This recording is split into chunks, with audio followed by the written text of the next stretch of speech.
இதுதான் full video. இந்த commando பவரோட பெட் காஸ்டிங் ரீல், சீசர் கமாண்டோ பவர் பெட் காஸ்டிங் ரீலோட ஃபுல் வீடியோ. இதில் அன்றைக்கி ஷார்ட்ஸில் மட்டும் பார்த்துருப்போம். இப்போ இதில் பார்ப்போம் அன்றைக்கி என்னென்ன ஸ்பூல் பண்ணியிருக்கேன், என்ன இதுன்னு பார்த்துருப்போம். இதில் இப்போ பார்ப்போம். நான் லைன்லாம் ஸ்பூல் பண்ணி வச்சுருக்கேன். இப்போ ஆல்ரெடி நான் அன்பாக்ஸ் பண்ணி எல்லாம் வேலையும் பார்த்து வச்சுட்டேன். உங்களுக்கு காட்டுறதுக்காக இப்போ காட்டுறதுக்காக இது பண்ணியிருக்கேன், காட்டுறேன். அப்படியே நான் எடுத்து வச்சுருந்தேன். சரி இப்போ வீடியோ எடுத்து போட்டுருவோம் ஃபுல் வீடியோ அப்படின்றதுக்காக தான் எடுக்கிறேன். ஒரு ட்ரைபாட் ஒன்று ஆர்டர் போட்டிருக்கேன். அது வந்தோன்னே இனிமேல் இந்த தொல்லை இருக்காது. அழகாக ஃபிக்ஸ் பண்ணி வச்சுட்டு எடுத்து போடுவேன். ஃபஸ்ட் இம்ப்ரெஷன் நல்லாயிருக்கா?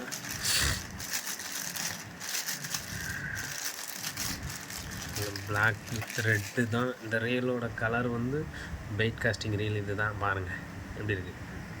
சீசர் கமாண்டோ பவர் இதுதான் இந்த track sound.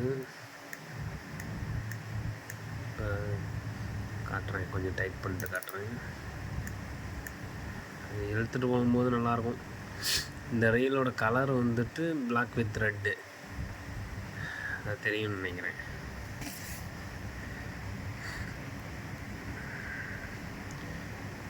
Black with red. அதில் நான் வந்துட்டு சரி அதுக்கேற்ற மாதிரி ரெட் கலர் ப்ரைடு போட்டால் நல்லாயிருக்கும்னு. நல்லா இருக்குல்ல என் கலர் செலெக்ஷன் எப்படி இருக்குன்னு பாருங்கள். சூப்பராக இருக்கு. ஆனால் இந்த இதுவும் இந்த ரெண்டு ஸ்ட்ரைப்பு உள்ளேயும் பார்த்தீங்கன்னா அந்த லைன் ஸ்பூல் பண்ணுற அந்த இதுவுமே வந்துட்டு ரெட் கலரில் கொடுத்துருக்காங்க. நல்லா இருக்குது. அப்புறம் இங்கிட்டு பார்த்தா லோகோ சீசர் கமாண்டோ பவர். எனக்கு இங்கே வந்து கொஞ்சம் டீட்டெயில்ஸ் போட்டிருக்கு. டீட்டெயில்ஸு ஸ்பெக்ஸை பற்றி நான் அப்புறம் சொல்கிறேன். ஃபஸ்ட்டு ஓவராலாக அப்படி பார்ப்போம் எப்படி இருக்குது என்னன்னு உங்களுக்கு தெளிவாக காட்டுறேன். எனக்கு நான் யூஸ் பண்ணி பார்க்கல. நானும் புதுசாக ஸ்பூல் பண்ணி வச்சுருக்கேன். இதில் நிறைய விஷயம் இருக்குது. நான் அப்புறம் இதை எதுக்கு வாங்கினேன், என்ன பண்ணுறேன், எப்படின்னு யூஸ் பண்ணுற வீடியோவும் போடுறேன். இது வந்துட்டு நல்லாயிருக்கு. ஹேண்டில் நல்லாயிருக்கு. எனக்கு பர்டிகுலராக பிடிச்சது இதோட இந்த ட்ராகன் நாப்லலாம் அந்த சின்ன சின்ன நாபு டென்ஷன் ஸ்பூல் நாப்லலாம் பார்த்திங்கன்னா இந்த லோகோ போட்டிருப்பாங்க. அது நல்லாயிருக்கு. இதோட லோகோ தான் அது அந்த பக்கட்டும் இருக்குது. இருந்தாலும் காட்டுறேன். ஹேண்டில்லையும் இருக்குது. இந்த லோகோ நல்லா இருக்குது. இல்லை டிசைன் நல்லா ஹெவியாக இருக்குது. இப்போ வந்து ஸ்பெக்ஸை பற்றி பார்ப்போம்.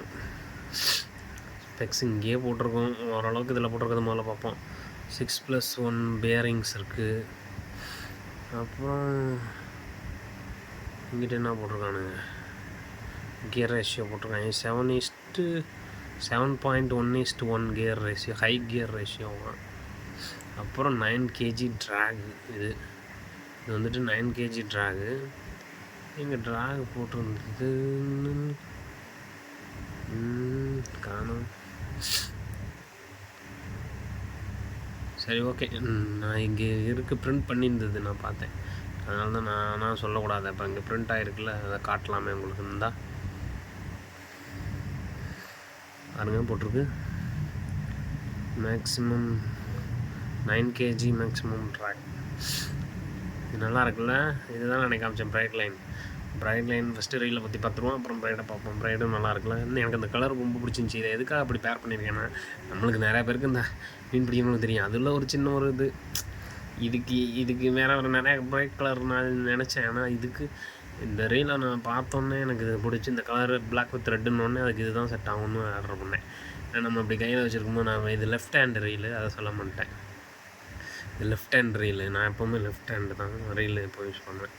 லெஃப்ட் ஹேண்ட் ரீலு நல்லா இருக்குது. நல்ல குவாலிட்டி நல்லா இருந்துச்சு. சூப்பராக. இது ட்ராகு தெரியும் உங்களுக்கு. அது இது வந்துட்டு டென்ஷன் நாப்பு. இங்கே பிரேக்ஸ் இருக்குது. பிரேக்ஸ் தெரியல உங்களுக்கு. பெட் காஸ்டிங் ரீல் நார்மலாக யூஸ் பண்ணவங்களுக்கு தெரிஞ்சிருக்கும். யூஸ் பண்ணாதவங்களுக்கும் நிறைய வீடியோஸ் இருக்குது. போய் பாருங்கள். நான் இப்போ தான் கற்றுக்கிட்டேன். நானும் ரொம்ப பெரிய ப்ரோ இல்லை. அதனால் நீங்கள் நிறைய பேரோட வீடியோ இருக்குது, போய் பாருங்கள். ஒன்றும் ரொம்ப பெரிய கான்செப்ட் இல்லை இது. ஆனால் என்ன இது ஸ்டார்டிங்கில் வந்துட்டு லைன் வந்துட்டு நிறையா வந்து வேஸ்ட் பண்ணுவோம். நான் அதனால தான் என்னோடய பழைய ரீலில் கற்றுக்கிட்டு நான் இதை வாங்கினேன். இதில் இப்போ பக்காவாக சுற்றி வச்சுருக்கேன். பக்காவாக இதில் நான் காஸ்ட்டும் பண்ணுவேன்னு எனக்கு கான்ஃபிடன்ஸ் இருக்குது. ஏன்னா நான் ஆல்ரெடி நிறையா ட்ரை பண்ணியிருக்கேன். ட்ரை இந்த ரீல் இல்லை, வெயிட் காஸ்டிங் இல்லை. நான் ஆல்ரெடி யூஸ் பண்ணி கற்றுக்கிட்டேன். இந்த ரீல் இல்லை, ஆனால் அது வேறு ரீல், அஜிகிங்கோட ரீல். நம்ம சேனலில் நீங்கள் பார்த்துருப்பீங்க. ஒன்றும் இல்லை. இப்போ இது வந்து எப்படின்னா, இந்த இதுலேருந்து இது வழியாக லைன் வெளியே போகும். நம்ம இந்த லைனை வெளியே இழுத்துட்டு போய் நம்ம எப்பவும் போல் ராடில் வந்துட்டு, இது வந்து நம்ம ஸ்பின்னிங் ராடு மாதிரி இருக்காது. இது ஃபுல்லாக டிஃப்ரென்ஸ். ஸ்பின்னிங் ராடில் வந்துட்டு கைட்லாம் வந்து கீழ்ப்பக்கமாக பார்த்துருக்கும். நம்ம ரீலை இப்படி அட்டாச் பண்ணுவோம் மாதிரி இருக்கும். இப்படி தான். ஏன்னா இந்த வந்து ஸ்பின்னிங் ராடில் மேலே ஸ்பின்னிங் ரீலில் மேல் பக்கமாக அப்படி இருக்கும். இப்படி நம்ம அட்டாச் பண்ணிட்டு ரீலை சுற்றுவோம். ஆனால் இதில் கைடு பூரா மேல் பக்கமாக ராடோட மேல் பக்கட்டும். இதை நம்ம மேலே அப்படி வச்சுருப்போம். இதுக்கு பேர் தம் நாப்பு. இதை அப்படி அழுத்திட்டோம்னா ஸ்பூல் அப்படியே அழகாக சுற்றும் பாருங்க பாருங்க. அப்புறம் இதை மறுபடியும் இப்படி சொன்னால் லாக் ஆகிரும். இதை நம்ம அழுத்திட்டு இப்படி கேஷ் பண்ணுவோம். அப்புறம் நம்ம இதை உடனே சுற்றினோன்னே இப்படி லாக் பண்ணோன்னா லாக் ஆகிரும். நம்ம அதுக்கப்புறம் சுற்ற ஆரம்பிச்சிடலாம். இப்போ இதோட கான்செப்ட் இவ்வளோ தான். நம்ம ஸ்பின்னிங்கில் எப்படி பெய்லாம் மாதிரி இதில் வந்து தம் நாப்பு. ஸ்பின்னிங் ரீலில் எப்படி பெய்லாம் இருக்கும் அதே மாதிரி இதில் தம் நாப்பு. ஆனால் அதை நம்ம மல்லுக்கிட்டே அடிக்கணும். இது வந்து அப்படியே இதுக்கு நம்ம ஆல்ரெடி இந்த 2 சைட்லேயும் இருக்கிற பேரிங்ஸ் நம்மளுக்கு யூஸ் பண்ணோம். இதை ஈஸியாக ஃப்ராகையோ இல்லை எதையோ நீங்கள் கேஷ் பண்ணுறப்போ அழகாக போய் தூரமாக போய் விழுவுறதுக்கு இதை வச்சு எக்ஸ்ட்ரா லாங் கேஷ் பண்ணலாம். சின்ன பொருட்களை கூட இன்னும் அக்யூரேட்டாக தூரமாக அடிக்கலாம். அதுக்கு தான் இது. ஸ்பின்னிங்னால நம்ம ஹேண்ட் ப்ரெஷரை கொடுத்து பயங்கரமாக தூக்கி அடிக்கணும். ஆனால் இதில் அப்படி இல்லை. இது அழகாக நாப அழுத்திட்டு கரெக்டாக டென்ஷன் செட் பண்ணிட்டு பிரேக்ஸ் அட்ஜஸ்ட் பண்ணிட்டு விட்டோம்னா உயிர் போகும். நம்மளுக்கு எங்கே போய் விழுணுமோ அங்கே அப்படி இதை அழுத்திக்கலாம், இல்லை இதை சுற்றலாம்.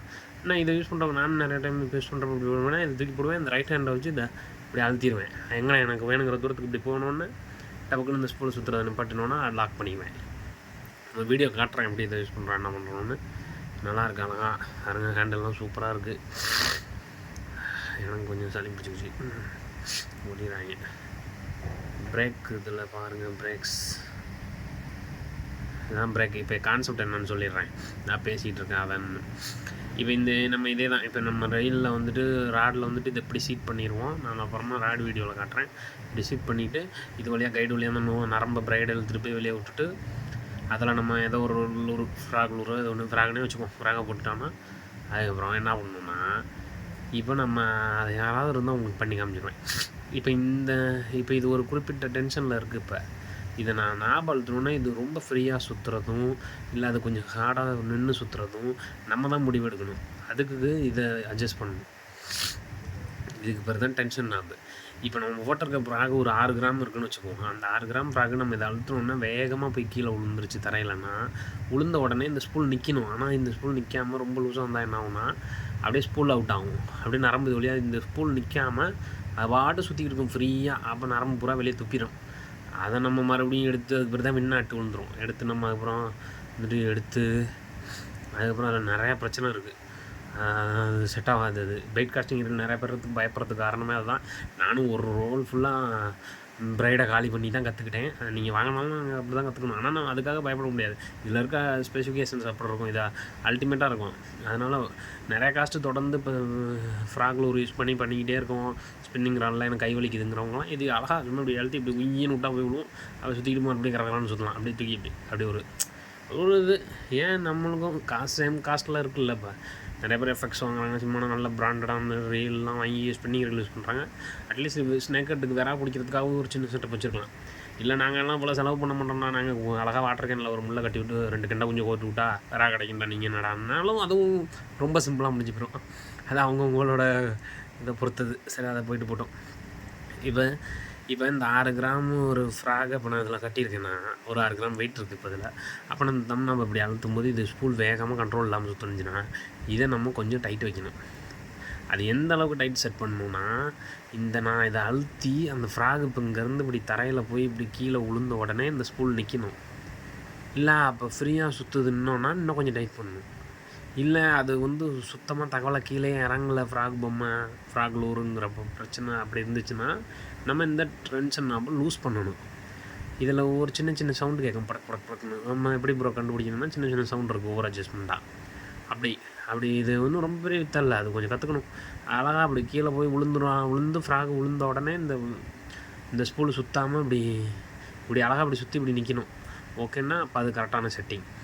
பிரேக் வந்து எந்த அளவுக்கு நம்ம ஃப்ரீயாக வைக்கிறோமோ அந்த அளவுக்கு இப்போ இது எல்லாமே ஓகே ப்ரோ இது ஓகே டென்ஷன் நம்ம புரிஞ்சுருக்கணும். இப்போ இதே பிரேக்ஸ் அப்படின்னா இப்போ இந்த பிரேக் நம்ம இந்த தம்னாவை அழுத்தி இதை தூக்கி பறக்க விட்டுட்டோம். இந்த டென்ஷன் நாப்லாம் செட் பண்ணிட்டோம். லூர் போயிட்டுருக்கு ட்ராவலில் இருக்குன்னா அது எந்த அளவுக்கு கேஸ்டிங் போகணும் எந்த அளவுக்கு தூரம் போய்கிட்டே இருக்கணுங்கிறத பிரேக்ஸ் முடிவு பண்ணணும். நீங்கள் ரொம்ப தூரமும் எனக்கு வேணாம் ரொம்ப போனால் அந்த கேப்பில் இது மறுபடியும் அந்த அதாவது இப்போ வேகமாக ஒரு விஷயம் செயல்பட்டுருக்குன்னு வச்சுக்கோங்க. ஒரு டென்ஷனில் ஃபோர்ஸில் போயிட்டுருக்கோம். அப்போ இது கண்ட்ரோல் இல்லாமல் சுத்த வாய்ப்பு இருக்குது. அதுலேயும் விண்ணாட்டு உள்ளலாம் அந்த ஸ்பூல் அவுட் ஆகலாம். அப்போ இந்த பிரேக்கை நம்ம செட் பண்ணுவோம். இந்த பிரேக் நம்ம டைட் வைக்க இந்த இந்த இது ரொம்ப ரொம்ப எப்படி சொல்கிறது, லூஸ் ஆகுங்க பாருங்கள். இப்படி லூஸ் வைக்க இந்த ஸ்பூல் இஷ்டத்துக்கு லூஸ் ஆகிங்க பாருங்க. இப்படி ஆடுதா, இப்படி லூஸ் வைக்க இப்படி இஷ்டத்துக்கு ஆடி கரன்னு சுற்றுவாங்க. நம்ம கொஞ்சம் டைட்டு வச்சுக்கிட்டே வரணும். ஃபஸ்ட்டு என்ன கேட்டிங்கன்னா, கற்றுக்கிறப்ப இந்த பிரேக்ஸை வந்து ஃபுல் டைட்டில் வச்சுக்கிறது நல்லது. இல்லை ஃபுல் டைட்டு ஒரு பாயிண்ட் கம்மியாக, கடைசி மேக்ஸிமமுக்கு ஒரு பாயிண்ட் கம்மியாக வச்சுக்கலாம். அதுக்கப்புறம் போக நீங்கள் நல்லா கற்றுக்கிட்டிங்கன்னா லூஸ் பண்ணி உங்களுக்கு வேணுங்கிறதுல வச்சுக்கலாம். ஆனால் எனக்கு தெரிஞ்சு பிரேக்ஸை விட இதில் மெயினாக நம்ம கற்றுக்க வேண்டியது இந்த டென்ஷன் ஆஃப் தான். ஏன்னா இதில் ஒவ்வொரு லூர் நீங்கள் மாற்றும் போதும், இப்போ சிலர் கேட்கலாம், சிலர் 6 கிராமே என்கிட்ட எல்லா ஃப்ராகும் இருக்குனாலும் 6 கிராம் இருக்கிற ஃப்ராக் எல்லாமே ஓகே 6 கிராம் தான்னா நீங்கள் அதையும் செக் பண்ணி பார்க்கணும். ஏன்னா நீங்கள் ஸ்பூல் அவுட் ஆகி விண்ணாட்டு விழுந்து நீங்கள் சிக்கல் எடுத்துக்க போகிறீங்கன்னா பிரச்சனை இல்லை. இல்லை 6 கிராம் தான் இருக்கனாலும் பிரச்சனை இல்லை. அதை யூஸ் பண்ணவங்களுக்கு ரொம்ப பெரிய பிரச்சனை வராது. இப்படி சுற்றுவாங்க, உங்கள் ஸ்பூலாக போகுதுன்னா கையை வச்சு நானும் அழுத்தி பிடிச்சிக்கிட்டேன். அது மாதிரி கூட பண்ணிக்கலாம், பிரச்சனை இல்லை. நீங்கள் உங்களுக்கு பொறுத்தவரைக்கும் நீங்கள் கற்றுக்கிறதுக்கு ஈஸியாக இருக்கும் இப்படி பண்ணால். இப்போ அடுத்து ஒரு 10 கிராமா மறுபடியும் இங்கே மாற்றணும். அதுதான் இதில் ஒரு சிக்கல். இப்போ இதே ஸ்பின்னிங்கிறீலாம் இருந்த பட்சத்தில் ஸ்பின்னிங் ராடாக இருந்தாலும் நம்ம வடு ஃப்ராக கழட்டலாம், இல்லை எந்த லூராவோ கழட்டுவோம், மட்டை ஊக்கி விட்டு எறிவோம் அங்கே. ஆனால் இதில் இப்படி நீங்கள் ஃப்ராகவும் மாற்றணும்னாலும் ஒரு ரெண்டு தடவை சிம்பிள். இப்போ நான் இருங்க, அப்புறமா நான் ராடு யாரும் இல்லை, அதை என்னால் ஒரு ஆளால் காட்ட முடியாது. ட்ரைபாட் வந்தோன்னா இதே கூட பார்ட் 2 சீரீஸாக பண்ணுறேன் அதை எப்படின்னு.